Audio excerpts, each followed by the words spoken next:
चलिए जी। आइए हम स्टार्ट करते हैं जल्दी से।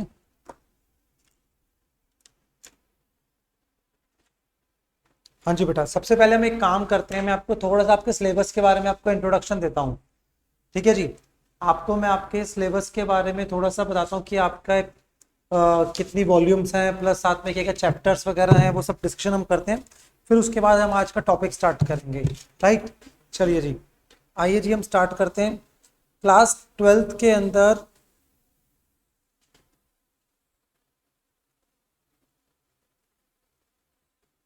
हम्म। क्लास ट्वेल्थ अकाउंट्स में, अगर मैं अकाउंट्स की बात करूं आपसे, ठीक है जी, आपका जो पेपर होगा टोटल मिला के 100 मार्क्स का होगा। राइट। 100 मार्क्स के पेपर के अंदर अगर हम बात करें,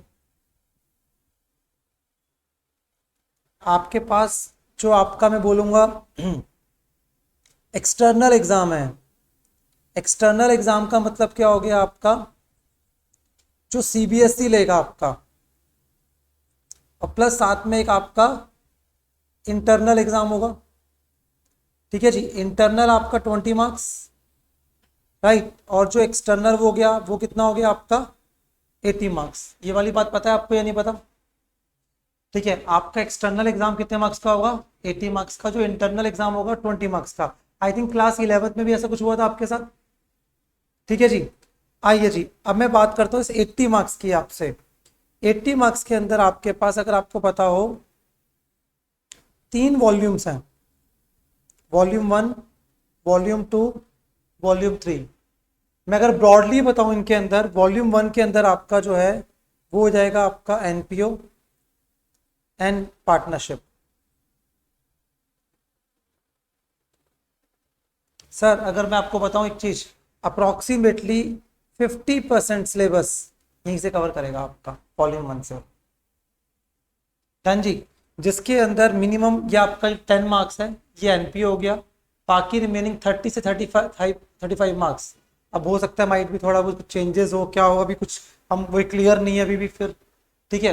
तो 30 35 मार्क्स की मैं क्या बोल रहा हूँ, आपकी पार्टनरशिप है। डन जी। वॉल्यूम 2 में आपके पास, दैट इज आपका क्या होता है, कंपनी अकाउंट्स कहते हैं वॉल्यूम 2 को। कंपनी अकाउंट्स के अंदर आपके पास शेयर्स एंड डिबेंचर्स, ये दो बुक्स रहेंगी आपकी। ठीक है। और वॉल्यूम 3, जिसको हम कहते हैं AFS, analysis of financial statements. ठीक है जी। इसके अंदर मेजर 2 चैप्टर जो रहेंगे आपके, मेजर जो सबसे ज्यादा मार्क्स देंगे आपको, ratios and cash flow statement. हालांकि इस पर टोटल मिला के 5 टॉपिक्स हैं, पर 5 में से एक आपका थियोरेटिकल टॉपिक है, बाकी 2 बहुत छोटे टॉपिक हैं आपके। ठीक है जी। तो ऐसे करके आपके पास ये 3 वॉल्यूम में आपका सिलेबस रहेगा। डन जी। जिसके अंदर मैं आपसे बोलूं, अप्रोक्सीमेटली, अगर ये आपका वॉल्यूम 1, मतलब आपका ये हो गया 45 मार्क्स में, तो टेक्निकली ये आता है 15 मार्क्स में, और ये आता है आपका 20 मार्क्स। तो 45 प्लस 15 कितना हो गया आपका, 60। 60 प्लस 20 कितना हो गया आपका, 80 marks. Are you getting my point? ठीक है जी। अब अगेन एज यूजुअल, मैंने क्या बोला आपको, पिछले 2 सालों से कुछ ना कुछ थोड़े बहुत चेंजेस लाते जा रहे हैं सिलेबस में। कुछ डिलीशंस वगैरह, एडिशन तो नहीं कर रहे अभी, डिलीशंस ही कर रहे हैं। ठीक है। और थोड़ा बहुत चेंजेस होते रहते हैं पैटर्न में सब कुछ। तो एग्जैक्टली अभी इस पॉइंट ऑफ टाइम में बोलना कि क्या एग्जैक्ट पैटर्न रहेगा, तो अभी हम कुछ नहीं कह सकते फिलहाल के लिए। ठीक है। बट स्टिल मैंने आपको मोटा मोटा आपको सिलेबस बताया, आपका सिलेबस क्या होगा। कोई दिक्कत? आप लिख लो सिलेबस ये बेटा साथ साथ। ठीक है।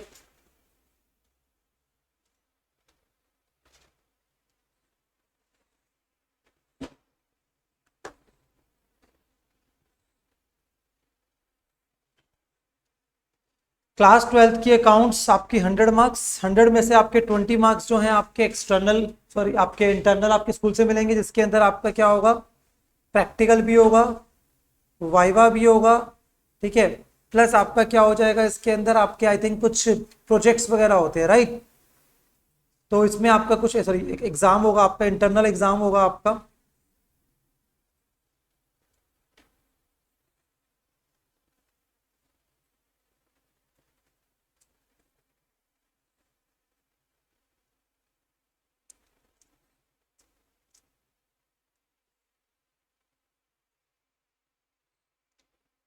आपकी जो बुक्स को इन 3 पार्ट में डिवाइड कर रखा है, number 1 is NPO and partnership, number 2 is company accounts, number 3 is AFS. AFS is analysis of financial statement.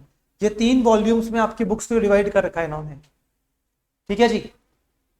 Volume 1 जो इन्होंने बोला आपको, क्या बोला, that is NPO plus partnership. Volume 2 is company accounts plus company account, जिसके अंदर आपका shares and debentures आ गया। वॉल्यूम 3 इज एएफएस, जिसमें मेजर 2 चैप्टर रहेंगे, ratios and cash flow statement, ठीक है जी।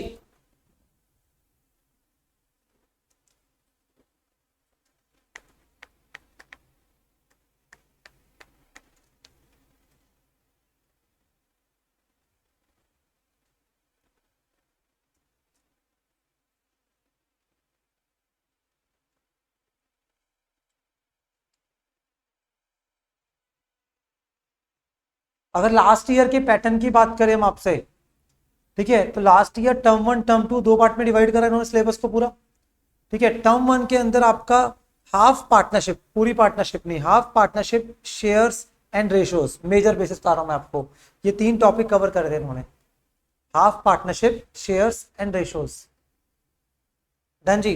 और बाकी रिमेनिंग के अंदर आपका रिमेनिंग पार्टनरशिप, साथ में एनपीओ, मतलब टर्म 2 जो है आपका, यहां से डिवेंचर्स, यहां से कैश फ्लो स्टेटमेंट, इस तरीके से सिलेबस को डिवाइड करा इन्होंने।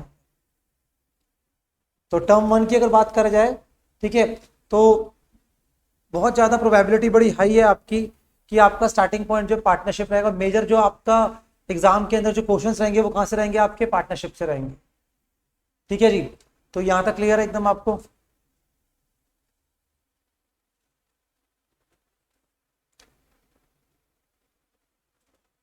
क्षितिज हो गया, मैं आपको थोड़ा सा दिखा देता हूँ एग्जैक्ट चैप्टर्स कौन कौन से हैं आपके। अगर हम यहाँ से लेके यहाँ तक की बात करें, ये दिस इज योर पार्टनरशिप, ये आपकी पार्टनरशिप हो गई, ठीक है। ये आपका एनपीओ, और यहाँ से लेके यहाँ तक हम कह सकते हैं वॉल्यूम 1 रहेगा आपका, ये आपका वॉल्यूम 1, ठीक है जी। शेयर्स एंड डिबेंचर्स, डिबेंचर्स का 3 टॉपिक हो गए, दैट इज वॉल्यूम 2।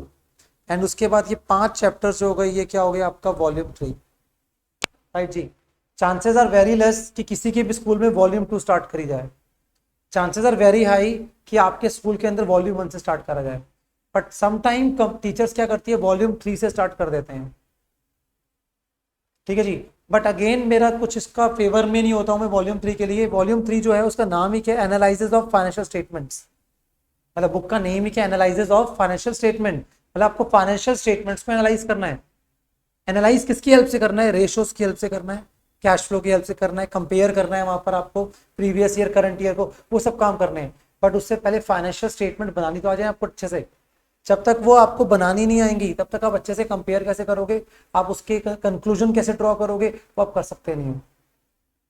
तो यहाँ पर अगर आपकी टीचर आपके थर्ड पार्ट स्टार्ट भी कराती हैं आपको, ठीक है, तो कहीं ना कहीं थोड़ा सा मैं बोलूंगा आपको थोड़ा वेट करना पड़ेगा उसके लिए, ठीक है। मैं आपको जो भी बेसिक 1-2 टॉपिक वो करवाएंगे उसके लिए वीडियोस प्रोवाइड कर सकता हूँ, ठीक है। बट मैं जब यहाँ पे आपका स्टार्ट करूंगा वॉल्यूम 1, फिर वॉल्यूम 2, फिर वॉल्यूम 3 के टॉपिक्स को कवर करूंगा। मतलब अगर टर्म 1 टर्म 2 होता है हमारा, ठीक है, तो जो टॉपिक्स होंगे उसके अकॉर्डिंग मैं लाइन से सीक्वेंस से फॉलो करूंगा चीजों को। ऑल वेल, ठीक है जी। अब जैसे कि हम देख सकते हैं यहाँ पर, जैसे कि मैंने आपको बताया कि वॉल्यूम 1 के अंदर हमारा जो मेजर पार्ट है वो क्या है बेटा, हमारा पार्टनरशिप है। आओ जी, ठीक है, मैं आपको एक चीज बताता हूं। क्लास 11 में आप सबने क्या करा था, फाइनल अकाउंट्स बनाए थे, अगर आपको याद हो। आप सबने फाइनल अकाउंट्स बनाए थे किसके, याद करो, सोल प्रोप्राइटरशिप, याद है कुछ, ठीक है, दैट इज क्लास 11। और आपको याद करो क्लास 11 यहां पे आके एंड हो गई थी आपकी, लास्ट टॉपिक था ये sole proprietorship. Single anti system भी एक अलग कॉन्सेप्ट है, उसको हटा देते हैं, साइड कर देते हैं। जो मेजर बेस पे क्लास 11 जो आपकी एंड हुई थी वो कहां पे हुई थी, सोल प्रोप्राइटरशिप। फिर उसके बाद नेक्स्ट नंबर किसका आता है, फिर नंबर किसका आता है, दैट इज कंपनी।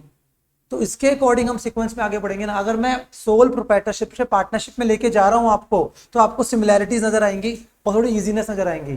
मैं डायरेक्टली कंपनी पे जंप करवा दूंगा या उसकी एनालिसिस करना स्टार्ट कर दूंगा मैं, तो कहीं ना कहीं आपको क्या होगा, वो गैप जो है ना वो रह जाएगा। हो सकता है फॉर्मूला वाइज या फिर आपको फॉर्मेट वाइज तो आ जाए, बट एक्चुअली वो क्लैरिटी जो चाहिए वो क्लैरिटी आपको ना आ पाए, वो आपके लिए प्रॉब्लम हो सकती है। ठीक है जी।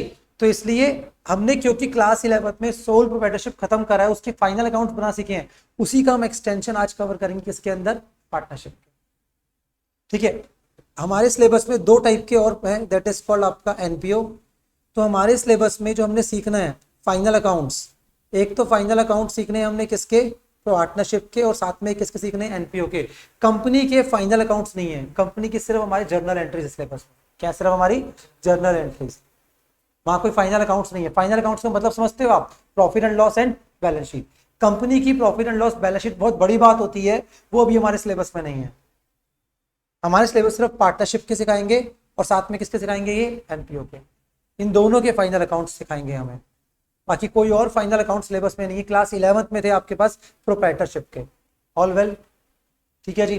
तो मैं उम्मीद कर सकता हूं आपसे कि आपको वो trading and profit and loss account याद होगा, वो बैलेंस शीट का फॉर्मेट थोड़ा बहुत याद होगा आपको। ठीक है, वो सब चीज़ें क्लास 11 में आप करके आए हो, आपको जर्नल लेजर के पोस्टिंग वगैरह आती होंगी। बस यही करना है हमने यहाँ पे, जर्नलाइज करेंगे यहाँ बहुत सारा, लेजर पोस्टिंग सीखेंगे हम। ठीक है, apart from that final accounts prepare करना सीखेंगे पार्टनरशिप के और एनपीओ के। तो जो थर्ड बुक है, थर्ड बुक में कोई जर्नल लेजर ट्रायल बैलेंस कुछ नहीं होने वाला, वहाँ कोई फाइनल अकाउंट्स नहीं है। वहाँ पे ऑलरेडी आपके पास profit and loss balance sheet होगी, उसको एनालिसिस करोगे। क्या करोगे उसको, कंपनी की परफॉर्मेंस अच्छी है या नहीं है, कंपनी ने इंप्रूव करा या नहीं करा, दैट इज कॉल्ड कंपैरिजन होगा वहाँ पे। क्या होगा वहाँ पर, कंपैरिजन। साथ वाली कंपनी से कंपेयर करेंगे, ठीक है, या प्रीवियस ईयर से कंपेयर करेंगे, that is called analysis, that is called analysis. Are you getting my point. तो एनालिसिस करने से पहले हम अकाउंटिंग सीख लेना, तभी तो एनालिसिस अच्छे से कर पाएंगे। डन जी। चलिए जी, आइए जी हम आगे बढ़ते हैं। मैं आज आपके साथ पार्टनरशिप स्टार्ट कर रहा हूं। पार्टनरशिप का जो बेसिक्स है, उसको फंडामेंटल ऑफ पार्टनरशिप, क्या बोलते हैं, फंडामेंटल ऑफ पार्टनरशिप। आप चैप्टर नंबर 1 का इसको नाम दे सकते हो। ठीक है, हमारे कंटेंट के अकॉर्डिंग ये चैप्टर नंबर 1 रहेगा। Chapter 1 that is fundamental of partnership.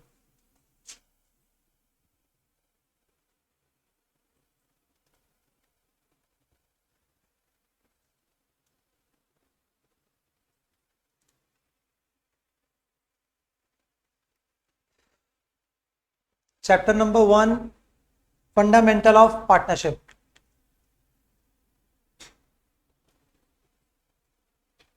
हाँ जी, सबसे पहले हम इसके अंदर क्या सीखेंगे आज,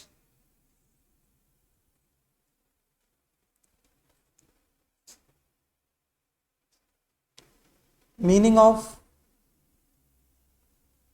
पार्टनरशिप। चलो जी, मैं उम्मीद करता हूं आप सबने क्लास 11 के अंदर पार्टनरशिप का मीनिंग पढ़ा था। सिर्फ मुझे मीनिंग ही बताना है आपको, उसके बाद मुझे उसके types of partner, type of partnership, वो हमारे सिलेबस में नहीं है। ठीक है, वो कुछ हमने डिस्कस भी नहीं करना। ठीक है, सिर्फ हमें मीनिंग डिस्कस करना है, व्हाट इज पार्टनरशिप। फिर हम आगे आ जाएंगे अपनी प्रैक्टिकल के अंदर, बट वो मीनिंग ऑफ पार्टनरशिप बहुत इंपॉर्टेंट है मुझे प्रैक्टिकल कराने के लिए आपके। एग्रीमेंट बिटवीन टू पर्संस, चलो और बताओ what is partnership.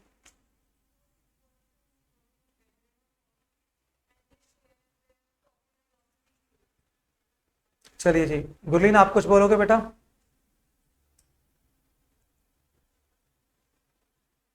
Gurleen. Yes, agreement, an agreement between two partners. अच्छा, बस यही। Yes. मतलब कुछ और नहीं, कुछ क्या था पार्टनरशिप्स में, बहुत चीजें थी, बहुत कुछ था। अच्छा, चलिए जी, मुझे लग रहा है अभी बहुत अच्छे से बताना पड़ेगा आपको चीजें कुछ। आइए जी मैं स्टार्ट करता हूँ। अच्छा, आपको पता है ये वाली बात कि हमारी कंट्री में जब हम बिजनेस करते हैं तो बिजनेस के ऊपर बहुत सारे लॉज लगते हैं, ये बात पता है आपको। जब हम क्या करते हैं कंट्री के अंदर कुछ बिजनेस करते हैं तो बिजनेस में क्या करते हैं, बहुत सारे लॉज लगते हैं। ठीक है, ऐसे ही जब हम पार्टनरशिप करते हैं तो उसके ऊपर जो लॉ लगता है उसको इंडियन पार्टनरशिप एक्ट, क्या बोलते हैं हम, इंडियन पार्टनरशिप एक्ट, कुछ ऐसा पढ़ा था आपने? पढ़ा होगा, पक्की बात है, ध्यान नहीं दिया होगा या ध्यान दिलवाया नहीं होगा, वो अलग बात है। ठीक है, अब इंडिया के अंदर कोई भी पर्सन अगर पार्टनरशिप में आता है तो सबसे पहले उसको करना पड़ेगा, इंडियन पार्टनरशिप एक्ट को फॉलो करना पड़ेगा। इंडिया के अंदर कोई भी पर्सन अगर कंपनी स्टार्ट करता है तो उसके ऊपर क्या लगता है कंपनी के लिए? कंपनीज एक्ट, पता है ये वाली बात, 2013। ये बात पता है या नहीं पता? चलो जी, ये तो मैं सिंपल से एग्जांपल दिया आपको, छोटा सा एग्जांपल दिया कि यार इंडिया के अंदर कोई भी पर्सन अगर कोई भी बिजनेस करता है, बिजनेस के ऊपर बहुत सारे लॉज एप्लीकेबल हैं। तो उसमें छोटा सा मैंने एग्जांपल दिया है कि अगर पार्टनरशिप बिजनेस स्टार्ट करना चाहते हो तो आपको ये करना पड़ेगा, सबसे पहले इंडियन पार्टनरशिप एक्ट का ध्यान रखना पड़ेगा। आई बात समझ? ठीक है, ऐसे ही अगर आप कोई एनपीओ स्टार्ट करना चाहते हो तो एनपीओ के लिए क्या लगता है पता है आपको? कौन सा लॉ लगता है? एनपीओ पता है क्या होता है? नॉन प्रॉफिट ऑर्गेनाइजेशन, एनजीओ इसको बोलते हैं। ठीक है, तो एनपीओ के ऊपर क्या लगता है हमारे यहाँ पर? दैट इज आपका ट्रस्ट एक्ट। क्या लगता है हमारे यहाँ पर? Trust act. सुना भी होगा बड़ा आपने ट्रस्ट, तो इसका मतलब क्या हो गया? कुछ भी करो, कोई ना कोई लॉ आपके ऊपर क्या एप्लीकेबल है। जब भी आप क्या कर रहे हो, किसी के साथ कोई कॉन्ट्रैक्ट कर रहे हो, कोई एग्रीमेंट कर रहे हो, तो कोई ना कोई लॉ एप्लीकेबल होगा। आप जब रोड पे आप व्हीकल चलाते हो तो पता है आपके ऊपर मोटर व्हीकल एक्ट एप्लीकेबल होता है आपके ऊपर। मोटर व्हीकल एक्ट पता है क्या होता है?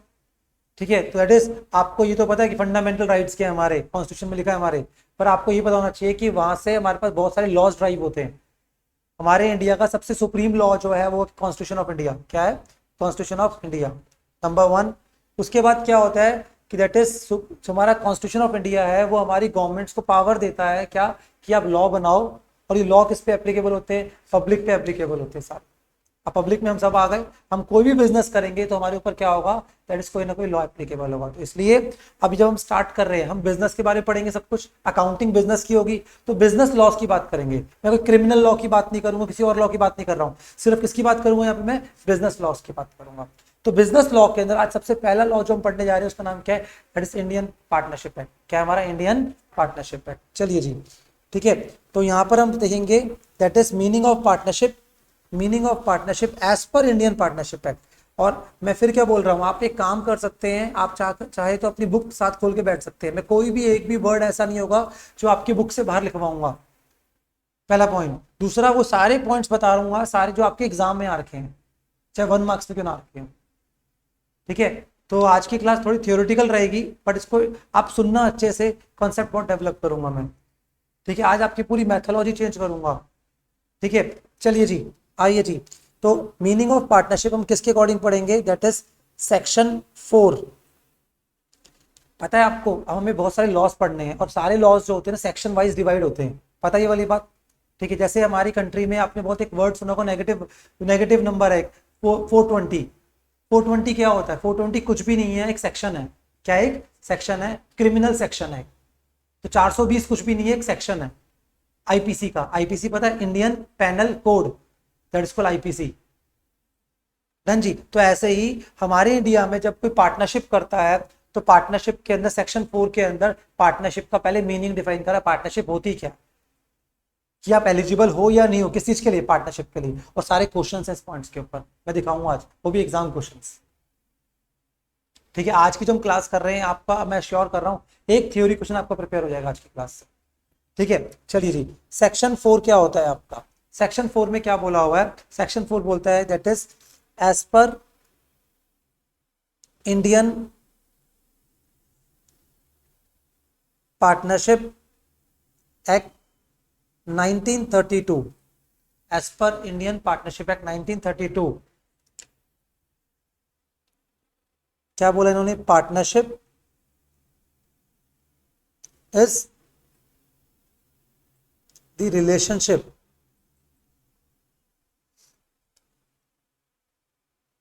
between two or more persons. Partnership is relationship between two or more person. Partnership is relationship between two or more persons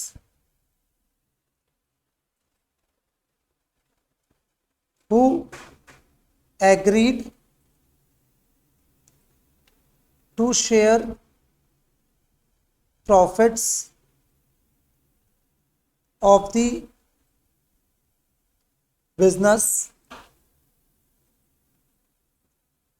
carried by all or any of them acting for all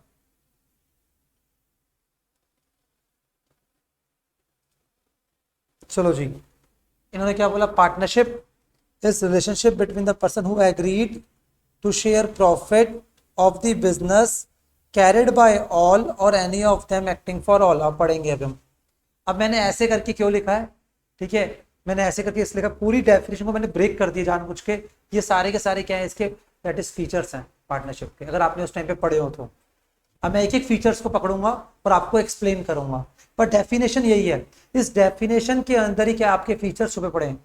अब इतना बड़ा law है, उस law ने partnership को जब define करा होगा तो एक एक वर्ड पे फोकस करा होगा।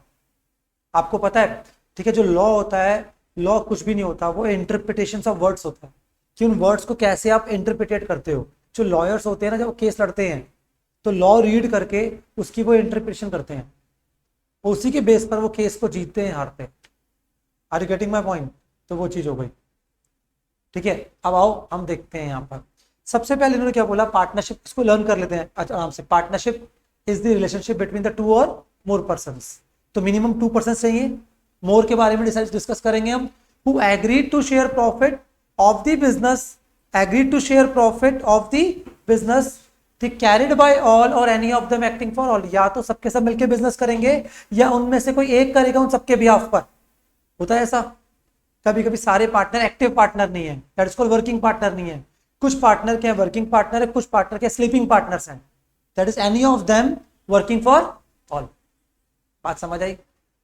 ठीक है, तो ये डेफिनेशन आपने क्लास 11 में भी पढ़ी होगी, बस उस टाइम पे फोकस होके नहीं पढ़ी होगी आपने। हो सकता है बस एक सेंटेंस आप रीड कर रहे हो, पर इस सेंटेंस से मैं आपको पूरा चैप्टर बनाऊंगा आज। मतलब इस सेंटेंस को पढ़ने के बाद पूरा चैप्टर आपको अंडरस्टैंडिंग दे जाए। और आप जब घर जाके अगर मान लो फर्स्ट के 2-3 पेज पढ़ना चाहो, पढ़ना, ठीक है, आपको पूरा कॉन्सेप्ट क्लियर हो जाएगा थियोरेटिकल। अब मैं समरी बनाऊंगा पूरे 2-3 पेजेस की जो आपकी है। चलिए जी, आइए जी हम स्टार्ट करते हैं। सेक्शन 4 क्लियर हो गया, तो कुछ 5 या 6 सेक्शंस ऐसे होंगे जो पूरे सिलेबस में लर्न करवाऊंगा। जब कंपनी अकाउंट्स में जाऊंगा वहां पे कुछ सेक्शंस आएंगे, पार्टनरशिप में 2-3 सेक्शन कंपनी अकाउंट्स में पढ़वाऊंगा मैं आपको और लर्न करवाऊंगा। वो जरूरी है आपके लिए, और उनके ऊपर जो है क्वेश्चंस आ चुके हैं एग्जाम के अंदर। चलिए जी, अब स्टार्ट करें आगे। अब लिखो फीचर्स ऑफ पार्टनरशिप। यहां तक लिख लिया सबने? अब heading 2, second part, features of partnership.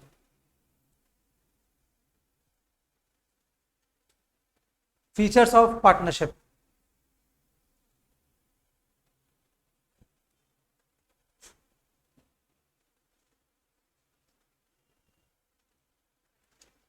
Features of partnership. Number 1 feature क्या है पार्टनरशिप का हमारे पास? दैट इज एसोसिएशन ऑफ 2 और मोर पर्सन्स। एसोसिएशन ऑफ 2 और मोर पर्सन। आपको एक बात पता होगी कि पार्टनरशिप स्टार्ट करने के लिए जो मिनिमम लोग हैं, मिनिमम पार्टनर्स हैं, वो कितने चाहिए हमें? 2। मैं राइट? खुद बोल रहा है, एसोसिएशन ऑफ 2 और पार्टनरशिप के लिए मिनिमम 2 लोग चाहिए ना, वरना पार्टनरशिप कैसे हो सकती है? फिर प्रोप्राइटरशिप हो गई, फिर क्या हो गई? पर मोर का मतलब क्या है? Maximum partners.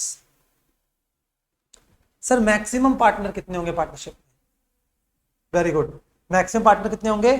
50 होंगे। आई बात समझ? मिनिमम 2, मैक्सिमम 50, बट यहां पिक्चर खत्म नहीं होती हमारी। अब आपका माइंड क्या जाएगा? सुनना मेरी बात, आपका माइंड क्या जाएगा? आपका माइंड ये जाएगा कि मिनिमम 2 पार्टनर है। ये वाली बात कहाँ लिखी हुई है? ये वाली बात लिखी हुई है हमारी कहां पर?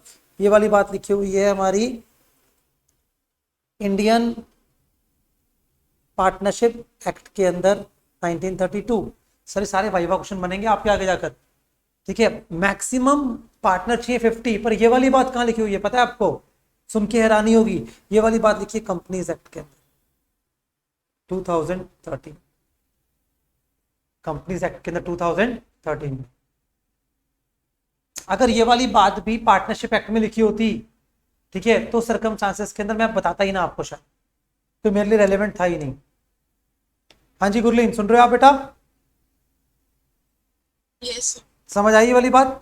तो मैक्सिमम नंबर ऑफ पार्टनर्स कितने होंगे? 50 होंगे सर। और ऊपर से सुन लो मेरी बात, यहाँ पे सेक्शन कौन सा लगता है? कंपनी है ना, सेक्शन किस वाले? कंपनीज एक्ट का 464। क्योंकि जहां पे पार्टनरशिप खत्म होती है वहां पे क्या स्टार्ट हो जाती है? फिर आपकी कंपनी स्टार्ट हो जाती है। अब आप इतने 50 से ऊपर पार्टनर हो रहे हैं, भाई पार्टनरशिप हटाओ, अब कंपनी में कन्वर्ट करो अपने आप को। किसमें कन्वर्ट करो? कंपनी में। आई बात समझ? आई बात समझ? एक बात बोलो, जो प्रोफेशनल्स होते हैं लाइक डॉक्टर्स, लॉयर्स, सीएस, ठीक है, ये सारे लोग कभी कंपनी स्टार्ट नहीं कर सकते। ये इनकी सिर्फ पार्टनरशिप होती है। जहाँ पे पर्सनल आपकी स्किल्स की इन्वॉल्वमेंट होती है ना, वो कंपनी स्टार्ट नहीं हो सकती। वहां सिर्फ क्या होती है? आपकी पार्टनरशिप। ये आपकी नॉलेज के लिए वैसी वाली बात मैंने आपको कि जैसे मैं सीए हूँ, तो मैं कभी अपनी सीए की कंपनी नहीं हो सकती। हमारी क्या होती है? फर्म होती है। क्या होती है? सीए की फर्म। फर्म मतलब पार्टनरशिप। क्लियर है ये चीज? आइए जी, यहां तक लिख लिया आप सबने? ठीक है, अब देखो मैं आपको क्वेश्चन दिखाता हूं, इसके बारे में बाद में बात करेंगे। इसको देखो, ये एग्जाम क्वेश्चन है। What is the maximum number of partner that a partnership firm can have? 50। Guaranteed है, एक दो एग्जाम में पहले शुरू में आएगा ये वाला क्वेश्चन। ठीक है, name the act, name the act of that, name the act कर दो, छोड़ दो। नेम द एक्ट, कौन सा एक्ट है? अब यहाँ मिनिमम पार्टनर की बात ही नहीं करी उन्होंने, क्या बोला यहाँ पे? मैक्सिमम। कितने होंगे? 50। और किस एक्ट में लिखी है ये वाली बात? ये एग्जाम क्वेश्चन था। अगर ये इंडियन पार्टनरशिप एक्ट में वाली बात लिखी होती तो क्वेश्चन ही ना बनता। तो हर बच्चे ने उस टाइम पे क्या सोचा होगा? Indian partnership act. बट आप अपने जब बुक में जाओगे, पेज नंबर 2 ओपन करोगे, तो वहां पे सब कुछ लिखा हुआ है, फीचर्स ऑफ पार्टनरशिप। सारी बात जो मैं आपको समरी में लिखवा रहा हूँ, वहां पूरा ढंग से एक्सप्लेन करा हुआ है इन्होंने। ठीक है जी, चलिए जी, ऑल वेल। अच्छा जी, यहां तक सर समझ आ गया। Partnership is relationship between two और मोर। अब आगे वर्ड आता है पर्सन। वर्ड क्या आता है? पर्सन। अब सर पर्सन क्या होता है? सर पर्सन क्या होता है? पर्सन पर्सन होता है ना सर? पर्सन पर्सन होता है। कोई बच्चा बताएगा पर्सन क्या होता है? आज मैं आपको एक तरीके से लॉ पढ़ा रहा हूँ। लॉ अपने आप बहुत बड़ी चीज होती है लाइफ में, पता है आपको? लॉ को अंडरस्टैंड करना और ढंग से एक वर्ड को एनालाइज करना, ये लॉ होता है। हाँ जी बेटा। हाँ जी गुरलीन, आप कुछ बोलोगे?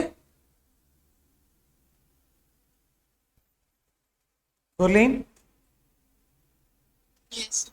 बट पर्सन क्या होता है? Meaning of person? Human being. चलो जी, इंडिविजुअल मतलब आप सब कौन हो? पर्सन हो। उसके बाद HUF, वो भी क्या एक पर्सन है। उसके बाद कंपनी, वो भी क्या है? एक पर्सन। दो कंपनी मिलकर एक पार्टनरशिप बना सकती हैं, पता है आपको? दो कंपनी मिलकर एक पार्टनरशिप क्रिएट कर सकती हैं। ठीक है, उसके बाद मैं बोलूँ आपको लाइक आपका पार्टनरशिप, वो भी तो एक पर्सन ही है ना अपने आप में। दो पार्टनरशिप मिलके एक नई पार्टनरशिप बना सकती हैं। दो पार्टनरशिप फर्म मिलके एक नई पार्टनरशिप बना सकती है। मैं फर्म वर्ड लिख यूज कर सकता हूँ, फर्म। तो ये सारे कौन है? पर्सन्स हैं। सारे कौन है? ये पर्सन्स हैं। कोई दिक्कत? आई बात समझ? तो व्हाट इज पर्सन? क्लियर हुआ ये? पर्सन क्या होता है? ठीक है, तो person is individual, HUF, company, firm. ठीक है, हालांकि और भी होते हैं, बस आपके लेवल बता रहा हूं मैं जो आपने पढ़ा। HUF पता है ना क्या होता है? Hindu undivided family business. ठीक है, और इसके ऊपर क्या लगता है हमारी कंट्री में? हिंदू लॉ। क्या लगता है इसके ऊपर? हिंदू लॉ। पढ़ा होगा आपने शायद ही। ठीक है जी, अब वो कह रहे हैं all persons can enter into partnership. क्या सब लोग पार्टनरशिप कर सकते हैं? एक्सेप्ट, एक्सेप्ट कौन कौन पार्टनरशिप नहीं कर सकता सर?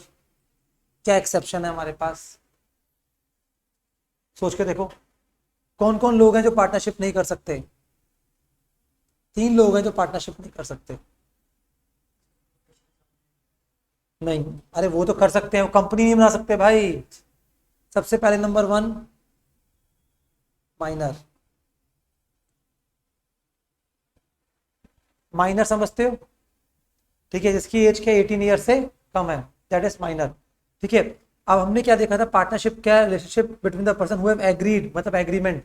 पार्टनरशिप स्टार्ट ही एग्रीमेंट से होती है, और माइनर एग्रीमेंट में नहीं आ सकता। माइनर किसी भी एग्रीमेंट में नहीं बच्चा है अभी वो। ठीक है, उसके बाद नंबर 2 आप सोचो, अनसाउंड माइंड। कोई भी पर्सन जो अनसाउंड माइंड का है, you know what is unsound mind? मतलब कोई पर्सन जो, जिसका आप एक वर्ड यूज करते हो, इडियट, मतलब पागल। ठीक है, तो वो पर्सन जो है दैट इज पार्टनरशिप में नहीं आ सकता। आप उसके पार्टनरशिप कर भी लोगे तो वैलिड नहीं है वो। क्या नहीं है वो? क्योंकि वो उस पोजीशन में नहीं है किसी भी स्टेटमेंट को अंडरस्टैंड कर सके ना, कि पार्टनरशिप स्टार्ट ही एग्रीमेंट से होती है। किससे होती है? एग्रीमेंट। और वो एग्रीमेंट पे साइन कैसे करेगा, उसको समझ ही नहीं है कुछ भी, अभी अंडरस्टैंडिंग ही नहीं है। आ रही बात समझ? ठीक है, तो ये चीज हो गई 1 2। ठीक है, नंबर 3 क्या हो गया? दैट इज आपका, इसको ये बोलते हैं क्या, person disqualified by law. Person disqualified by law. Person disqualified by law,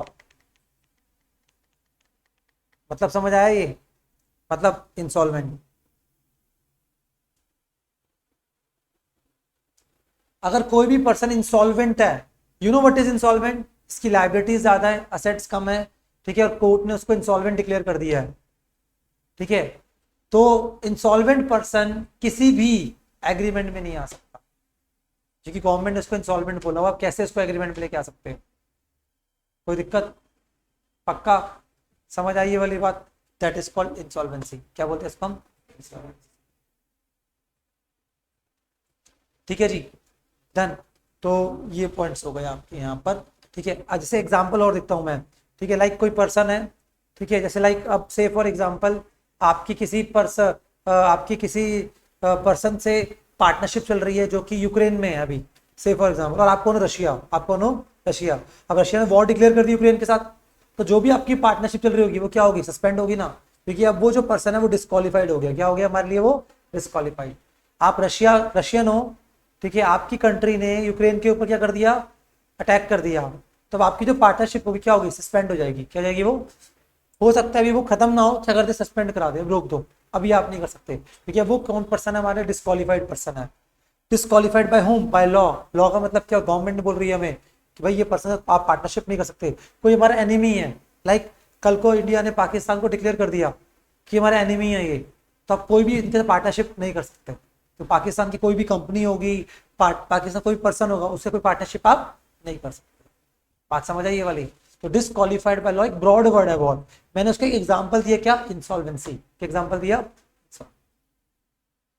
और दूसरा एग्जांपल एनिमी, कोई हमारी कंट्री का एनिमी है और उससे पार्टनरशिप करोगे तो दिक्कत वाली बात है ना।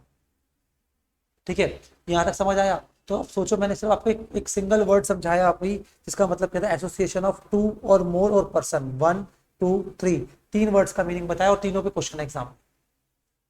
तीनों में आपके पास एग्जाम में क्वेश्चन है, बोलेगा कि कौन कौन से पर्सन है जो आपकी पार्टनरशिप में एंटर नहीं कर सकते। 3 पर्सन है पार्टनरशिप में एंटर नहीं कर सकते। कौन कौन से हो गए आपके? माइनर, अनसाउंड माइंड, और क्या हो गया आपका? Person disqualified by. कोई दिक्कत? ठीक है जी, चलो जी हम आगे बढ़ते हैं। अब क्वेश्चन नंबर, पॉइंट नंबर 1 हो गया। पॉइंट नंबर 2 में क्या लिखा हुआ था?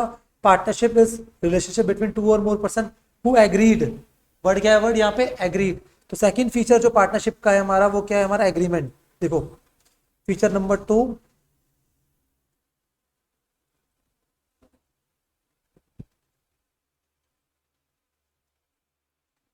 एग्रीमेंट। अब सर एग्रीमेंट करने की कितने तरीके हैं, आप बताओगे? एग्रीमेंट करने के कितने तरीके हैं? नहीं,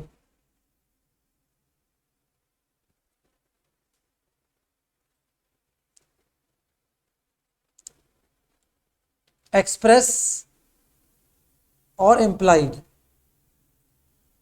एक्सप्रेस और इम्प्लाइड। अब एक्सप्रेस के अंदर आता है ओरल एंड रिटर्न। एक्सप्रेस के अंदर आता है ओरल एंड रिटन। तो पार्टनरशिप स्टार्ट होती है एग्रीमेंट से। अब एग्रीमेंट कैसे हो सकता है? एक्सप्रेस हो सकता है और इम्प्लाइड भी हो सकता है। क्या हो सकता है? इम्प्लाइड। सर इम्प्लाइड क्या होता है पढ़ेंगे अभी हम। एक्सप्रेस मतलब एक्सप्रेस करना, ठीक है, हम आपस में बात कर रहे हैं तो हम एक्सप्रेस कर रहे हैं, ठीक है। अब एक्सप्रेस करने के दो तरीके हैं, एक तो ओरली कर सकते हैं एक्सप्रेस, तो हम दोनों बैठे, ठीक है, हम तीनों ने पार्टनरशिप करी, हम चारों ने पार्टनरशिप करी।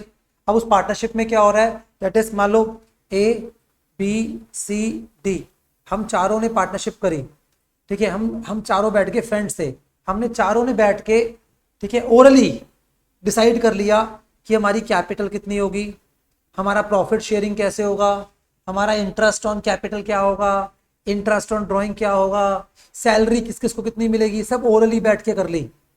तो मुझे बताओ ये ओरली बैठ के जब हमने डिसाइड करा कि कितना कैपिटल होगा, कितना प्रॉफिट शेयरिंग, कितना इंटरेस्ट मिलेगा, कितना इंटरेस्ट देना पड़ेगा अगर ड्राइंग्स करोगे आप, कितना आपके पास सैलरी मिलेगी, कितनी कमीशन मिलेगी, सब ओरली डिसाइड कर लिया। क्या ये वैलिड है या नहीं है?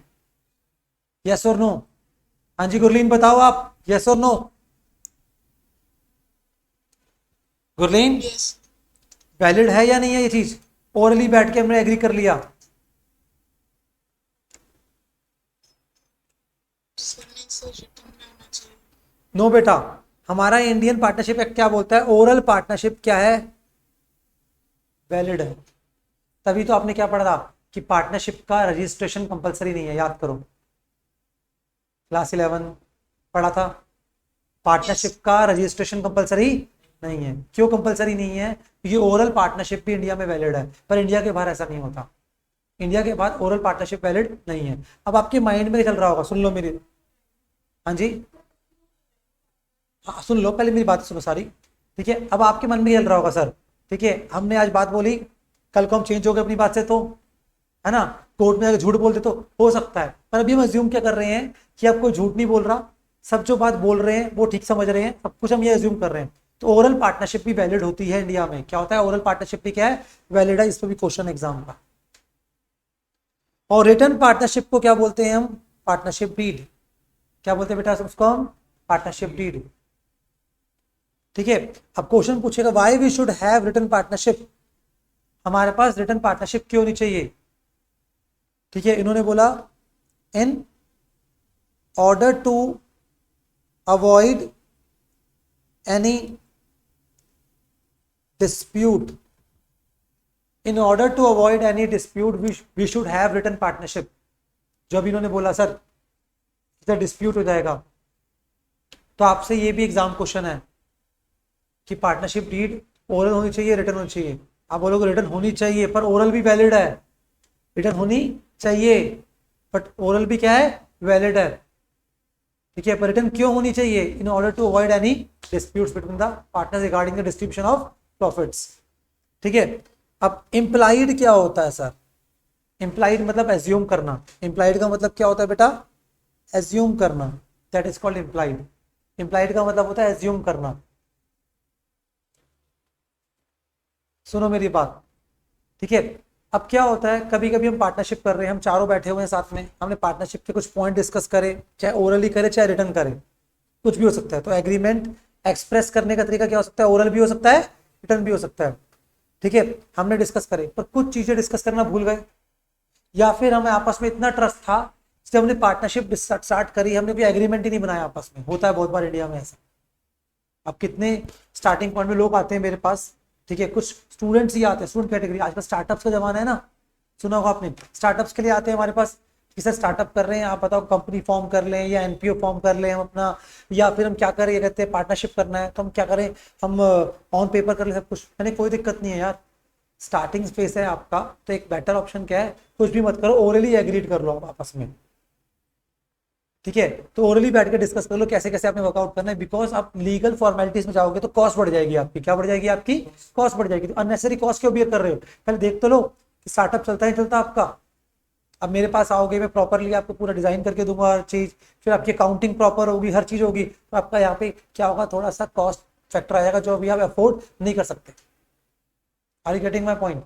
तो सर्कमस्टांस में क्या करा इन्होंने, बोला कि कुछ चीजें क्या होती है, कभी कभी आपस में पार्टनरशिप हमने स्टार्ट करी ओरली, तो हमने कुछ डिस्कस करना भूल गए या डिस्कस किया ही नहीं कुछ, और जब ईयर एंड में प्रॉफिट हुआ ठीक है, अब हमारे सामने सारे पॉइंट्स निकल के आ रहे हैं, तो सर्कमस्टांस हम क्या करेंगे? तो ठीक है, दैट इज इन्होंने बोला इम्प्लाइड बातें हैं कुछ जो लॉ में लिखी हुई है वो माननी पड़ेंगी अब आपको, आपस में डिस्प्यूट मत करना हुआ, जो लॉ में बोला हुआ है वो आप मानोगे आप।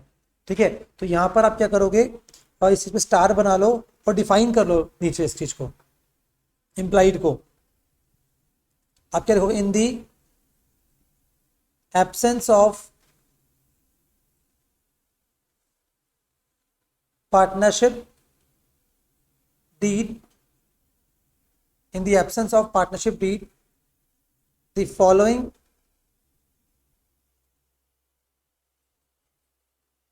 provisions will prevail. In the absence of partnership deed, in the absence of partnership deed, the following provisions will prevail. In the absence of partnership deed, the following provisions will prevail. Number 1, profit sharing ratio, जिसको हम famously पूरी partnership बोलेंगे PSR, profit sharing ratio. ठीक है, वो क्या होगा? हमेशा वो कह रहे हैं जी, ठीक है, जब पार्टनरशिप डीड आपने नहीं बनाई तो प्रॉफिट शेयरिंग क्या होगा? यहाँ पर आपका इक्वल होगा। दिक्कत कोई? Number 2, salary to working partner निल।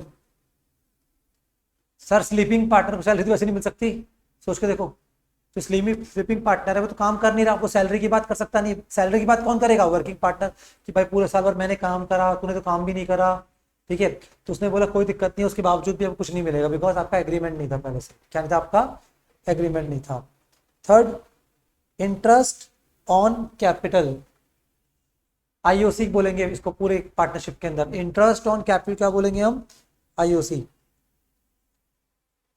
तो इन्होंने क्या बोला आपको? IOC। तो कह रहे हैं IOC क्या होगा आपका यहाँ पर फिर दोबारा? निल। अगर आपकी पार्टनरशिप क्या है? दैट इज में डीड नहीं है तो इंटरेस्ट ऑन कैपिटल किसी को नहीं मिलेगा, वरना उस अगर देना स्टार्ट होकर डिस्प्यूट हो जाएगा ना, उसमें भी 5% दे, 10% दे, कितना दे। ठीक है, इन्होंने मना कर दिया। Fourth, interest on drawings, IOD। Interest on drawings partner से हम लेते हैं। सर इंटरेस्ट ऑन ड्रॉइंग्स क्या होता है? हमारी पार्टनरशिप में क्या होता है ना, जनरली प्रॉब्लम्स होती हैं बहुत, जैसे A, B, C 3 पार्टनर्स हैं। सर A ने ड्राइंग्स करी कितनी? 50,000। तो आपको लगता है B रुक पाएगा?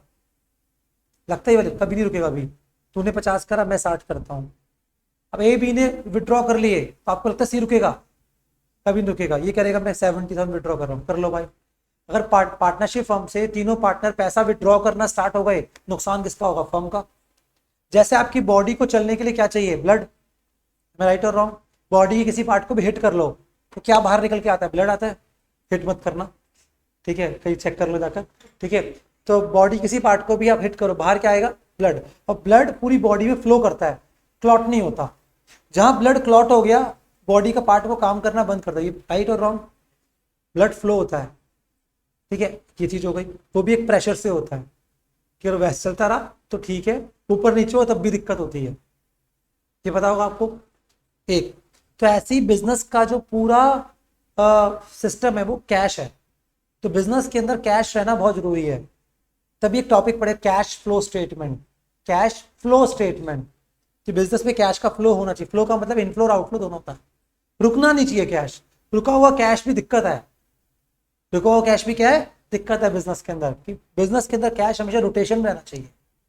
ये अब इतने लेवल पे आपकी अंडरस्टैंडिंग बनने वाली है क्लास 12th के अंदर, BST में, अकाउंट्स में, सबके अंदर।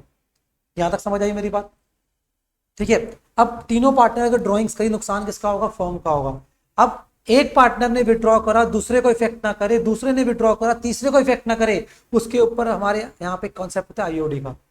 ये कॉन्सेप्ट प्रोप्राइटरशिप में इंपॉर्टेंट नहीं होता। पता है क्यों? अकेला पर्सन है ना, किसको प्रॉफिट बांटना है? उसने, सारा उसका है। अब मैं अपनी बिजनेस से प्रॉफिट कितना निकालूंगा? बहुत कम से कम निकालूंगा। सारा प्रॉफिट मैं रिटेन करता हूँ बिजनेस के अंदर जानबूझ के। क्यों भाई? कि मैं चाहता हूँ मेरा बिजनेस ग्रो करे आगे। एम आई राइट और रॉन्ग? ठीक है, but on the same time ठीक है, आपको क्या ध्यान रखना है कि जो पार्टनरशिप है, अगर पार्टनरशिप के अंदर पार्टनर्स ने ऐसे पैसे विड्रॉ करना स्टार्ट कर दिए तो बिजनेस का नुकसान हो जाएगा। इसलिए आईओडी कॉन्सेप्ट होता है नॉर्मली। नॉर्मली हर क्वेश्चन में क्या मिलेगा, आईओसी भी मिलेगा और आईओडी भी मिलेगा हमें यहाँ पर। इंटरेस्ट ऑन कैपिटल भी, इंटरेस्ट ऑन ड्रॉइंग भी। इंटरेस्ट ऑन कैपिटल हम क्यों देते हैं पार्टनर को, हम देते हैं पार्टनर, क्यों दे रहे हैं हम का मतलब फर्म। यहाँ पे देखो ध्यान रखना, एक फर्म होगी और एक क्या होंगे, पार्टनर्स होंगे। क्या होगी, एक फर्म होगी और साथ में क्या होंगे, हमारे पार्टनर्स होंगे। ठीक है, तो फर्म और पार्टनर, हम अकाउंटिंग किसकी सीख रहे हैं, फर्म की, क्योंकि हमने बचपन से पढ़ा है सेपरेट एंटिटी कॉन्सेप्ट। क्या पढ़ा है हमने, सेपरेट एंटिटी कॉन्सेप्ट। बिजनेस और उसके ऑनर दोनों के आपस में सेपरेट है, और अकाउंटिंग किसकी होती है, हमेशा बिजनेस की। ऑनर कुछ भी देगा बिजनेस को तो क्या बोलेंगे उसको, कैपिटल। याद आया ये चीज। तो पार्टनर से कैपिटल दे रखी है और पार्टनर्स अपनी कैपिटल विड्रॉ ना करें तो उनको लालच देने के लिए हम क्या करेंगे, यहाँ पर आईओसी देंगे। क्या देंगे उनको, आईओसी देंगे। मैं राइट और रॉन्ग, जिसकी जितनी कैपिटल उसको उतना इंटरेस्ट। बस मैं तो खुश, मेरे 10 लाख पड़ा है मेरे बिजनेस में, 10 लाख के ऊपर इंटरेस्ट आएगा मेरे को। इसका पड़ा है 5 लाख, इसको 5 लाख का इंटरेस्ट, इसका पड़ा है 1 लाख, इसको 1 लाख का इंटरेस्ट। अब मुझे टेंशन नहीं होगा कि मैं 10 लगा के बैठा हूँ, ये 1 लगा के बैठा हुआ है। अगर ये आईओसी नहीं होगा तो मुझे बहुत दुख हो रहा होगा, मेरा 10 लाख और तेरा कितना है, सिर्फ 1 लाख। Am I राइट और रॉन्ग। ऐसे ही ड्राइंग्स पे रिवर्स करते हैं। तुम ड्राइंग्स करोगे, फर्म तुमसे इंटरेस्ट ले लेगी उसके ऊपर। करो 50,000 की ड्राइंग, करो 60,000 की, करो 70, कोई दिक्कत नहीं है। तो 70,000 की भी ड्राइंग करी तो ये 70,000 के ऊपर इंटरेस्ट देना पड़ेगा फर्म को। तो फर्म का पर्पस प्रॉफिट कमाना नहीं है, यहाँ पे पर्पस समझ रहे हो, कि पार्टनर सिर्फ उतना पैसा विड्रॉ कर जितना उनको जरूरत है, जितना उनको, क्योंकि इंटरेस्ट ऑन ड्राइंग जब फर्म ले रही है पार्टनर से तो अल्टीमेटली वो प्रॉफिट में ऐड हो रहा है। कहाँ पे ऐड हो रहा है, प्रॉफिट में। प्रॉफिट जो है किसको मिलेगा, पार्टनर्स को। किसको मिलेगा, पार्टनर्स को। पर जिसने ज्यादा ड्राइंग्स करी उसको ज्यादा इंटरेस्ट देना पड़ेगा। आप समझ आइए वाली बात, ठीक है। तो वैसे जर्नली क्या होता है, आईओसी भी होगा, आईओडी के ऊपर सब कुछ गिवन हो क्वेश्चन में, पर गिवन नहीं है क्वेश्चन के अंदर हमें, तो हम क्या लेंगे इसको भी, nil. Last but not least, interest on partners loan. Word क्या बोला मैंने, पार्टनर्स लोन। पार्टनर्स कैपिटल नहीं है, ये पार्टनर्स लोन है। कभी कभी पार्टनर लोन प्रोवाइड करते हैं बिजनेस को, कि बाहर वालों से लोन लोगे, मुझसे लोन ले लो ना। बैंक से लोन क्यों लेते हो, मुझसे लोन ले लो। पार्टनर कह रहा है मेरे पास बहुत पैसा पड़ा हुआ है, पार्टनर बोलेगा बाहर वालों से प्रॉपर्टी क्यों रेंट पर, मुझसे प्रॉपर्टी रेंट पे ले लो। अब जो पार्टनर लोन देगा या प्रॉपर्टी देगा तो उसके बदले में उसको इंटरेस्ट देना चाहिए, नहीं देना चाहिए, हाँ के ना। तो यहाँ पे इन्होंने क्या बोला, जब पार्टनर, ठीक है, आपको क्या देगा, दैट इज आपको लोन देगा तो फर्म उसको इंटरेस्ट देगी उस लोन के ऊपर।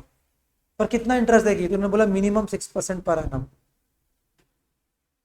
मिनिमम कितना है, 6% पर एनम का इंटरेस्ट देना पड़ेगा उसको। अब पूरे साल भर में आपके मन में इतनी खुशी होती है, आईओएल आपके मन से निकलेगा 6% per annum, IOL 6% per annum, ठीक है, ये माइंड में सेट हो जाता है पूरे साल भर। पर कभी कभी सीबीएसई वाले इस पर रिवर्स मार देते हैं। मैंने कॉन्सेप्ट क्या बताया, आईओएल इंटरेस्ट ऑन लोन बताया मैंने, ठीक है। जब पार्टनर दे रहा है फर्म को, क्या बोला, जब पार्टनर दे रहा है फर्म को तो कॉन्सेप्ट क्या है, 6% पर एनम। अगर पार्टनरशिप डीड साइलेंट है तो, अगर पार्टनरशिप डीड में कुछ मेंशन नहीं है तो, अगर पार्टनरशिप डीड में बोल रहा है आईओएल 7% 8% तो उतना दोगे ना आप। अगर कुछ मेंशन नहीं है तो 6%, और ज्यादा मेंशन है ज्यादा मिलेगा उसको। और अगर फर्म दे रही है पार्टनर को लोन, अगर फर्म दे रही है पार्टनर को लोन और कुछ मेंशन नहीं है कितना इंटरेस्ट है, तो सॉरी सर यहाँ पे निल हो जाएगा। क्या हो जाएगा यहाँ पर, निल। तो अब यहाँ होगा, आपके ध्यान रखना है कि पार्टनरशिप डीड साइलेंट है, मैं मान रहा हूं, regarding what, interest on loan, by given by whom, partner या firm. Given by partner to firm तो 6% पर एनम, पर given by firm to partner तो वहां पे कुछ है ही नहीं, तो क्या मानेंगे उसको हम, मानेंगे। इस पे बच्चा अटक जाता है कभी कभी, अगर फोकस नहीं डालता तो, कि उसके मन में हमेशा क्या रहता है 6% पर। 99% केस में ये चीज आएगी हमारे सिलेबस में, हर बार ये आएगा बार बार, तो माइंड में चढ़ जाता है ये चीज, ठीक है जी। तो ये चीज हो गई आपकी।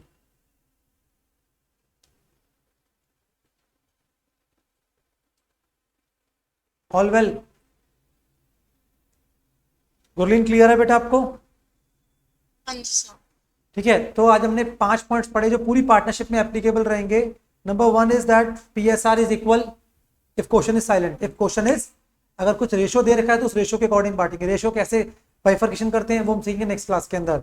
IOC, IOD and salary, IOC, IOD and salary will be nil. क्या होगा वो आपका? Nil if question is silent. ठीक है, लास्ट आईओएल, आईओएल क्या होगा आपका? 6% per annum provided that loan is given by partner to the firm. But on the other hand if loan is given by firm to the partner and partnership deed is silent, तो क्या हो जाएगा वहां पर? Learn हो गया ये section 4 के अंदर। मैंने सेकंड पॉइंट डिस्कस करा अभी तक। सेकंड पॉइंट क्या था हमारा? फर्स्ट पॉइंट ये था, सेकंड पॉइंट ये था। ठीक है, आज जो थर्ड पॉइंट जल्दी से लिखो आप। Agree to share the profit. Class है बेटा आपकी? क्लास है। थर्ड पॉइंट हो गया प्रॉफिट शेयरिंग। थर्ड पॉइंट क्या हो गया? Profit sharing. सर मैंने बहुत लोगों से पूछा है, बहुत बच्चों से पूछा है। ठीक है, मैं पूछता हूँ पार्टनरशिप क्या होती है, मेरे साथ पढ़ लेते हैं, उसके बावजूद भी थोड़ा बहुत, जैसे तुमने बोला पार्टनरशिप इज एग्रीमेंट, तो वहीं पे आके स्टॉप हो गए। लॉकडाउन से आए थे ना, इस पे आगे तुम्हारा लॉक लग गया, आगे तुम बोली नहीं तुमने। ठीक है, बट बच्चे, बहुत बच्चे जब डेफिनेशन बोलते हैं मुझे, तो partnership is relationship between the person who have agreed to share the profit और लॉसेस। वर्ड क्या बोलते हैं? प्रॉफिट और लॉसेस। सर यहाँ पे लिखा था वर्ड लॉस, सर चेक करो कहाँ गया। यहाँ पे क्या है? Agree to share the profit और लॉस वर्ड लिखा मैंने नहीं, ये लॉ में लिखा है भाई। मैं अपनी तरफ से कुछ नहीं लिख रहा इसके अंदर, लॉ की डेफिनेशन है, कॉपी मारा है मैंने पूरा, बस मैं अच्छे से एक्सप्लेन कर रहा हूं। अब सुनो, हमारा लॉ क्या बोलता है? हमारा लॉ बोलता है कि profit sharing is compulsory. Profit sharing क्या है? कंपल्सरी है।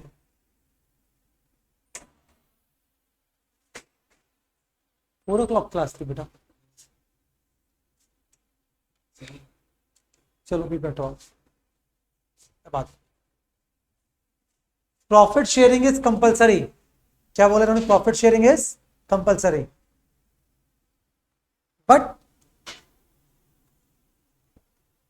Loss sharing is not compulsory. ओ, पार्टनरशिप के अंदर वो बोल रहे हैं प्रॉफिट शेयर करना क्या है? कंपलसरी है। प्रॉफिट शेयर करना क्या है? मान लो ए बी सी, ये बोल रहे हैं हम तीनों पार्टनर हैं। कौन है? हम तीनों पार्टनर हैं, और जिसके अंदर सी को दे रहे हैं सैलरी, और ए और बी क्या ले रहा है? प्रॉफिट। क्या ले रहा है दोनों? ये प्रॉफिट। तो क्या पार्टनरशिप है? ये पार्टनरशिप हो ही नहीं सकती। पार्टनरशिप होने के लिए तुम तीनों के बीच में एक कंडीशन है बहुत बड़ी, क्या? प्रॉफिट शेयरिंग होना चाहिए। क्या होना चाहिए? Profit sharing. आई बात समझ? ठीक है, हाँ जी, वो मुझे नहीं पता। अगर एग्रीमेंट में इन्होंने बनवा रखा है एबीसी तीनों पार्टनर हैं, और जिसके अंदर उन्होंने क्या लिखा है? ए और बी का प्रॉफिट शेयरिंग लिखा हुआ है, और सी का प्रॉफिट शेयरिंग है ही नहीं। ठीक है, तो इसका मतलब वो एग्रीमेंट ही इनवैलिड है। वो एग्रीमेंट ही क्या है? अभी तो हम एबीसी की बात कर रहे हैं ना, तो ये एबीसी के बीच में पार्टनरशिप नहीं है। ये सी को प्रॉफिट मिल ही नहीं रहा, कह रहा है 1% प्रॉफिट दे दो आप, हम मना नहीं करें, पर प्रॉफिट शेयरिंग होना क्या है? कंपलसरी है। अगर आप चाहते हो कि आप क्या बोलो आपस में तीन एक दूसरे को पार्टनर, तो पार्टनरशिप की प्री कंडीशन क्या है? Profit sharing is compulsory, but loss sharing is not.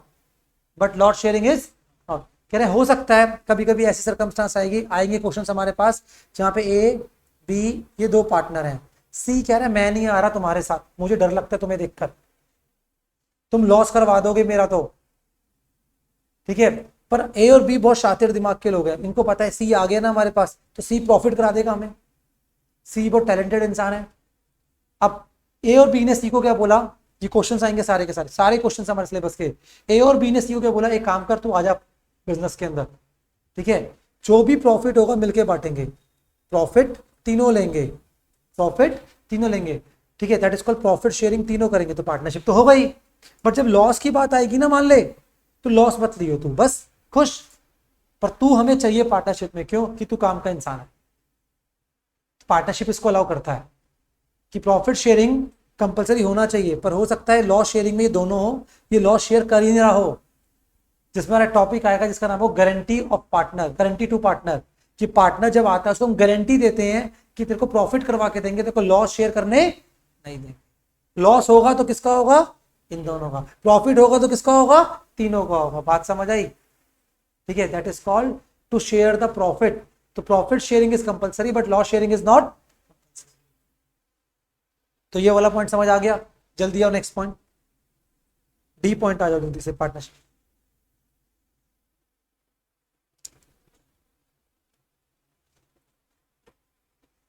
D is business. वो कह रहा है there must be some business, there must be some business whose objective is to earn profit। कह रहे हैं बिजनेस होना चाहिए। क्या होना चाहिए? बिजनेस होना चाहिए। और बिजनेस का मतलब भी क्या? Profit motive. बिजनेस का मतलब भी क्या है? Profit motive. To share the profit of the business word था, तो share the profit of the business. तो प्रॉफिट भी वर्ड कहाँ आता है? बिजनेस में। और बिजनेस का मतलब क्या? Profit motive. प्रॉफिट होना वो अलग बात है, पर मोटिव क्या है? प्रॉफिट। अब लाइक, ठीक है, ए बी सी, ये 3 पार्टनर है हमारे यहाँ के। अब ए बी सी को क्या लगा कि कोविड आ गया जी, कोविड में हमने क्या करना है? लोगों की हेल्प करनी है। क्या करनी है? लोगों की हेल्प। अब हेल्प करने के लिए इन्होंने क्या बनाया? एक ऑर्गेनाइजेशन बनाया। मैं फॉर्म नहीं बोल सकता, क्या बनाया? एक ऑर्गेनाइजेशन बनाया, जहां पे मिलके क्या करेंगे? लोगों की हेल्प करेंगे ये। अब इन्होंने क्या सोचा, हमारे पास इतना पैसा तो है नहीं, हम क्या करते हैं? पैसा लोगों से इकट्ठा करते हैं बाय वे ऑफ डोनेशंस। होता है ये डोनेशंस। क्या हो गई? उनकी इनकम हो गई। इनकम बोल सकते हैं, वैसे होती नहीं इनकम ये, ठीक है। और फिर लोगों की इन्होंने हेल्प करी, मतलब खर्चे करे, लोगों को खाना वाना खिलाया कोविड के अंदर, ठीक है, उनको मेडिकल ट्रीटमेंट दी, सब कुछ करवाया। अब इनके पास कुछ पैसा बच गया, ठीक है, दैट इज कॉल्ड सरप्लस। क्या बोलते हैं इसको? सरप्लस। आपको लगता है ये सरप्लस तीनों आपस में बांटने चाहिए? तीनों को ये सरप्लस तीनों बंटना चाहिए? नहीं बंटना चाहिए। ये सरप्लस रिटेन रहे किसके अंदर? उस ऑर्गेनाइजेशन के अंदर, कि फ्यूचर फिर दोबारा किसी की हेल्प करेंगे तो पैसा तब यूज होगा। एम आई राइट और रॉन्ग? ठीक है। आपके घर के आसपास कभी आरडब्ल्यू वगैरह है? आपके घर मतलब सोसाइटी में आरडब्ल्यू होती है? पता है ये चीज? Yes, sir. आरडब्ल्यू में क्या कॉन्सेप्ट होता है? कोई बच्चा बताएगा मुझे, आरडब्ल्यू वाले क्या करते हैं? Sir, every month लेते हैं। वो आपसे कुछ सब्सक्रिप्शन लेते हैं। क्या बोलते हैं उसको हम? Yes. सब्सक्रिप्शन लेते हैं। मान लो उन्होंने ले ली 500 पर मंथ आपसे, ठीक है। अब मान लो पूरी सोसाइटी के अंदर 1000 घर है, तो कितना इकट्ठा हो गया? 5 लाख। कितना इकट्ठा हो गया? 5 लाख। अच्छा खासा अमाउंट है। अब 5 लाख क्या ये जो मेंबर है डिसाइड आपस में डिस्ट्रीब्यूट कर लेंगे? क्या ये करेंगे? इसी पैसे को यूज करेंगे किसके लिए? गार्ड्स वगैरह होंगे वहां पर, ठीक है, कुछ एक्टिविटीज करवा देंगे, पार्क्स को मेंटेन कराएंगे, यही काम होता है इनका, ठीक है। इन सब चीजों के लिए पैसा यूज करेंगे यहाँ पर। एम आई राइट और रॉन्ग? ठीक है। तो इस सर्कमस्टांसेस के अंदर ये जो 5 लाख रुपए इन्होंने इकट्ठा करा, उसमें से मान लो 4 लाख खर्च हुआ है इस साल, ठीक है, तो बाकी कितना बच गया आपका? 1 लाख। ये 1 लाख डिस्ट्रीब्यूट नहीं करेंगे आपस में? कर सकते हैं क्या? नहीं कर सकते। ये क्या करेंगे? इसको रिटेन करेंगे नेक्स्ट टाइम के लिए, और वो फंड वो इकट्ठा होता रहता है। और तभी किसी आरडब्ल्यू में देखो वर्ड लिखा होता है रजिस्टर्ड, ऐसे करके। रजिस्टर्ड कहाँ पे होती है? वो भी ट्रस्ट के अंदर। कहाँ होती है? वो भी क्या है? दैट इज एक तरीके का एनजीओ है। वो भी एक तरीके का, इसका प्रॉफिट मोटिव नहीं है। तो प्रॉफिट मोटिव नहीं है तो डिस्ट्रीब्यूशन ऑफ प्रॉफिट कहाँ से होगी वहां पे? और जो बचता है उसको प्रॉफिट वर्ड देते ही नहीं है। वर्ड क्या? सरप्लस। वर्ड क्या है? सरप्लस। वो सरप्लस क्या करेंगे? फिर दोबारा यूज करेंगे लोगों की हेल्प के लिए। वो अपने घर में पर्सनल बेनिफिट के लिए पैसा यूज नहीं कर सकते। That is called NGO. That is called NGO. का मेन पर्पस यही होता है। आई बात समझ? अब ऑनेस्टली स्पीकिंग मेरी भी अपनी एक एनजीओ है, जहाँ पे हम छोटे बच्चों की हेल्प करते हैं, ठीक है, और जो फिजिकली चैलेंज्ड होते हैं उनकी हेल्प करते हैं, ठीक है। वो मतलब स्टूडेंट ही साथ में मेरे जाते हैं, तो हम सब कंट्रीब्यूट करते हैं उसके अंदर, जिसको जितना कंट्रीब्यूट करना है वो करते हैं, ठीक है। अब जो हमारा कभी कभी पैसे बच जाते हैं, अब ये थोड़ी है कि पैसा आ गया हम खर्च ही कर डालेंगे, अब खर्च नहीं हो रहा नहीं करते हम, तो उस पैसे को ये थोड़ी लास्ट में अपने घर लेके चला गया, नहीं, उसको साइड में हम अकाउंटिंग करते हैं उसकी, फंड बेस्ड अकाउंटिंग होती है वो। सर वो पैसा रख दिया हमने, उस पैसे को हम बाद में क्या करेंगे? फिर दोबारा जब कहीं जाएंगे, अगर उस टाइम पे कम पड़ गया तो वहां पे उसको यूज कर लेंगे। आई बात समझ? तो दैट इज कॉल्ड आपका क्या हो गया? आपका बिजनेस। तो पार्टनरशिप करने के लिए बिजनेस होना जरूरी है। अगर बिजनेस नहीं है तो पार्टनरशिप नहीं हो सकती। तो पार्टनरशिप एक्ट में आने के लिए क्या होना चाहिए? पहले तो बिजनेस। क्या होना चाहिए आपका? बिजनेस। तो पार्टनरशिप एक्ट के अंदर रजिस्टर्ड ही जब हो सकते हो आप, वरना पार्टनरशिप एक्ट में रजिस्टर ही नहीं हो सकते अगर प्रॉफिट मोटिव नहीं है। अगर क्या नहीं है आपका, प्रॉफिट मोटिव। बात समझ आई? ठीक है, तो लास्ट पॉइंट जल्दी से डिस्कस कर लेते, टॉपिक खत्म हो जाएगा हमारा आज का। लास्ट पॉइंट क्या था?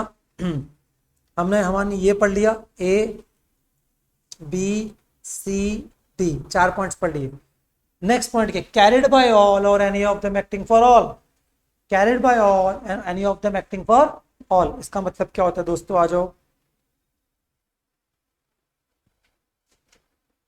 ई point, carried by all or any of them acting for all। Sir इसका मतलब या तो सब मिलके करेंगे या उनके बिहाफ पर कोई एक करेगा। carried by all और any of them acting for all। अब सुनो मेरी बात, सपोज ABC पार्टनर है एज यूजुअल, हमारी क्लास के एग्जांपल, जिसके अंदर जो ए और बी है वो स्लीपिंग पार्टनर है। कौन है? Sleeping partner. और ये कौन है? Working partner. अब ये वर्किंग पार्टनर करता है, ये प्रॉफिट कमा रहा है। अब प्रॉफिट तो तीनों शेयर करेंगे, राइट। अब इससे कुछ गलती हो गई, इसने कुछ एक्ट करी, उस एक्ट से इससे कुछ गलती हो गई और लॉस हो गया बिजनेस को, तो क्या ए और बी बोल सकते हैं ये वाली बात कि तेरे एक्ट की वजह से लॉस हुआ है, तू बियर कर अकेला? बोल सकते हैं ऐसे? बोलना चाहिए? आप खुद बताओ। जब ये बेचारा काम कर रहा था और प्रॉफिट कमा के दे रहा था, सबके सब शेयर कर रहे थे, और आज इसने कुछ गलती कर दी, तो उस गलती के लिए बताओ ए और बी लायबल होंगे या नहीं होंगे? नहीं होंगे? होंगे liable. That is called partnership. That is called partnership. का मतलब ही है सुख दुख के साथी। अगर सुख मतलब प्रॉफिट, प्रॉफिट मिलके बांटा है तो दुख भी मिलके बांटेंगे। अगर मुझसे कोई गलती हुई है कि जिसकी वजह से मान लो फर्म के ऊपर कोई केस हो गया, तो आप ये नहीं बोल सकते कि सी के ऊपर केस करो, सी के ऊपर उसकी गलती नहीं, तीनों पे केस होगा, फर्म पे केस होगा, तीनों तीनों पकड़ जाएंगे। और सी भाग भी गया तो ए और बी को पकड़ लेंगे, वो पार्टनर थे ना, पार्टनरशिप करी थी ना, तो भुगतो आप। Are you getting my point? That is called, आपका इसको कहते हैं फेमसली, इसको इसका नाम है म्यूचुअल एजेंसी। क्या कहते हैं इसको? Mutual agency. अब इसका मतलब क्या है मैं समझा देता हूं, ठीक है। आज तक सिर्फ एक ये ऐसा पॉइंट है इस पर क्वेश्चन अभी तक नहीं पूछा एग्जाम में, बोर्ड्स के अंदर, इंटरनल एग्जाम में पूछ लेते हैं, टेक्निकल पॉइंट है थोड़ा सा, पर बोर्ड में आज तक नहीं पूछा। पर आपको समझ आ गई वाली बात कि पार्टनरशिप के अंदर पार्टनरशिप करी है भाई, आप लाइबल हो गए हर चीज के लिए। तो ए बी सी, मान लो ए ने कोई एक्ट करी, जिस टाइम पे ए एक्ट कर रहा होता है वो एजेंट होता है। क्या होता है वो? एजेंट। एक्ट कर रहा है इसलिए क्या हो गया वो? एजेंट। तो इसलिए वर्ड आ गया एजेंसी। वर्ड क्या आ गया यहाँ पे? एजेंसी। ए ने कोई एक्ट करी, उस एक्ट के लिए बी और सी दोनों लाइबल है। एक ही एक्ट के लिए मैंने क्या बोला, लाइबल कौन है? बी और सी। तो मतलब म्यूचुअल एजेंसी, इसने एक्ट करी, इस एक्ट के लिए दोनों भी लाइबल है। ऐसे ही सी ने कोई एक्ट करी, किसने एक्ट करी? सी ने, तो सी की एक्ट के लिए कौन लाइबल है? बी और सी। सी के एक्ट के लिए कौन लाइबल है? बी और सी। तो मैंने कुछ करा उसके लिए आप दोनों लाइबल हो, आपने कुछ किया उस दोनों, हम दोनों भी क्या है? Liable. That is called mutual agency in case of partnership, और this is the true test of partnership. This is the true test of partnership. True test का मतलब असली में पार्टनरशिप है या नहीं है, वो इसी पॉइंट पे डिपेंड करता है। प्रॉफिट शेयरिंग तो कोई भी कर सकता है ना, प्रॉफिट शेयरिंग तो कोई भी कर सकता है। लाइक मैं भी प्रॉपर्टी डीलर हूं, ये भी प्रॉपर्टी डीलर है, समझना मेरी बात। हम दोनों ने मिलकर घर बिकवाया और दोनों को प्रॉफिट मिला वहां पे, और दोनों ने शेयर करा, बट पार्टनर थोड़ी थे हम दोनों, पार्टनर थे ही नहीं हम, ठीक है। तो वो पार्टनरशिप नहीं है, पर प्रॉफिट शेयरिंग हुआ, पर फिर भी क्या नहीं है? पार्टनरशिप नहीं। तो पार्टनरशिप है या नहीं है उसको चेक करने के दो रास्ते होते सिर्फ। एक, नंबर 1 प्रॉफिट शेयरिंग होना चाहिए, नंबर 2 म्यूचुअल एजेंसी। क्या होना चाहिए? म्यूचुअल। इसकी अगर मैंने बोल दिया इसने कुछ करा मैं लाइबल हूं उसके लिए, तो उसका मतलब इसकी एक्ट के लिए मैं लाइबल हूं, और मैंने कुछ करा उसके लिए लाइबल है, भाई पार्टनरशिप का पक्का है पार्टनरशिप। तो यहां तक पहुंचने से पहले हमें बहुत बातों का ध्यान रखना है कि कम से कम 2 लोग होने चाहिए, मैक्सिमम 50 होंगे, उससे ऊपर नहीं हो सकते। वो पर्सन कोई भी वो पार्टनरशिप कर सकता है, पर कौन नहीं कर सकता? 3 लोग पार्टनरशिप नहीं कर सकते। That is minor, unsound mind और डिस्क्वालिफाइड बाय लॉ, ये 3 लोग, ठीक है। अब उनके बीच में एग्रीमेंट होगा। एग्रीमेंट कैन बी एक्सप्रेस और कैन बी इंप्लाइड। एक्सप्रेस मतलब ओरल और रिटर्न, दोनों वैलिड है इंडिया में, दोनों क्या है? वैलिड है। एग्रीमेंट किस चीज का होगा? प्रॉफिट शेयरिंग का। किसका होगा? Profit sharing. ठीक है, प्रॉफिट शेयरिंग की बात कब आती है? जब क्या होता है? बिजनेस। और बिजनेस के अंदर सिंपल सी बात है, मैंने कुछ करा उसके लिए आप लाए बोलो, आपने कुछ करा उसके लिए मैं लगू, तभी तो पार्टनरशिप है, वरना पार्टनरशिप किस काम की? आज वर्ड समझ आया पार्टनरशिप अच्छे से? ठीक है, तो हमने यहाँ पे एक पूरा एक कॉन्सेप्ट डेवलप करा और इसी के बेस पर हम बहुत सारे क्वेश्चन सॉल्व कर पाएंगे अब आराम से। थियोरिटिकल कोई क्वेश्चन आएगा एकदम जो प्रैक्टिकल से कनेक्ट नहीं है, ठीक है, आप सॉल्व कर सकते हो आराम से, मतलब उसको देख के पहचान जाओगे कि हाँ सर मैं क्या बोल रहा हूँ, मतलब ये क्या चीज़ बता रखी है, मैं 1 मिनट सॉल्व कर दूंगी। और जनरली क्वेश्चन नंबर 1 यही आता है इनमें से, जो बातें मैंने आज करी सारी की सारी, क्वेश्चन नंबर 1 ही वही आएगा हमेशा एग्जाम के अंदर, अगर एग्जाम में आपका पार्टनरशिप आ रहा है तो कोई दिक्कत? चलिए जी, डन। तो अभी फिर हम यही कंक्लूड करते हैं, इनकी क्लास भी आज, चलिए आप